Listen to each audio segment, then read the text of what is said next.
ರೆಹಮಾನ್ ಅವರಿಗೆ ಬಿಎಎಂಸಿಇಎಫ್ ವಿಭಾಗೀಯ ಸಂಚಾಲಕರಾಗಿ ನೇಮಕ. ಕೊಪ್ಪಳದ ಖ್ಯಾತ ಸಮಾಜ ಸೇವಕ, ಶಿಕ್ಷಣ ತಜ್ಞ, ಅರ್ಥಶಾಸ್ತ್ರಜ್ಞ ಹಾಗೂ ನಿವೃತ್ತ ಪ್ರಾಧ್ಯಾಪಕರಾದ Abdul Rehman MA PhD economics ಅವರನ್ನ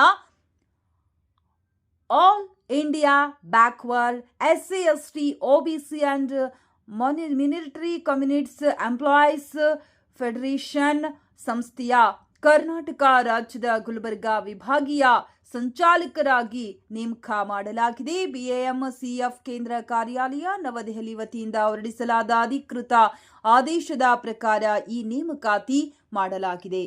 ಡಾಕ್ಟರ್ ಅಬ್ದುಲ್ ರೆಹಮಾನ್ ಅವರು ಹಲವು ವರ್ಷಗಳಿಂದ ಸಾಮಾಜಿಕ, ಶೈಕ್ಷಣಿಕ ಹಾಗೂ ಸಮುದಾಯ ಅಭಿವೃದ್ಧಿ ಕ್ಷೇತ್ರಗಳಲ್ಲಿ ಸಕ್ರಿಯವಾಗಿ ತೊಡಗಿಸಿಕೊಂಡಿದ್ದು, ಶಿಕ್ಷಣ ಮತ್ತು ಸಾಮಾಜಿಕ ಜಾಗೃತಿಗೆ ನೀಡಿದ ಕೊಡುಗೆಗಾಗಿ ಪರಿಚಿತರಾಗಿದ್ದಾರೆ. ಅವರು ಅರ್ಥಶಾಸ್ತ್ರದಲ್ಲಿ ಸ್ನಾತಕೋತ್ತರ ಎಂಎ ಹಾಗೂ ಪಿಎಚ್ಡಿ ಪದವಿ ಪಡೆದಿದ್ದು, ನಿವೃತ್ತ ಪ್ರಾಧ್ಯಾಪಕರಾಗಿದ್ದಾರೆ.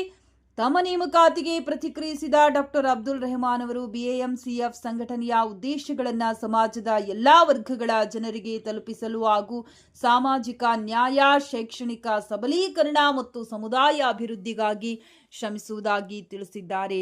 ಈ ನೇಮಕಾತಿಯನ್ನ ವಿವಿಧ ಸಾಮಾಜಿಕ, ಶೈಕ್ಷಣಿಕ ಹಾಗೂ ಸಾರ್ವಜನಿಕ ವಲಯದ ಗಣ್ಯರು ಸ್ವಾಗತಿಸಿ ಅಭಿನಂದನೆ ಸಲ್ಲಿಸಿದ್ದಾರೆ.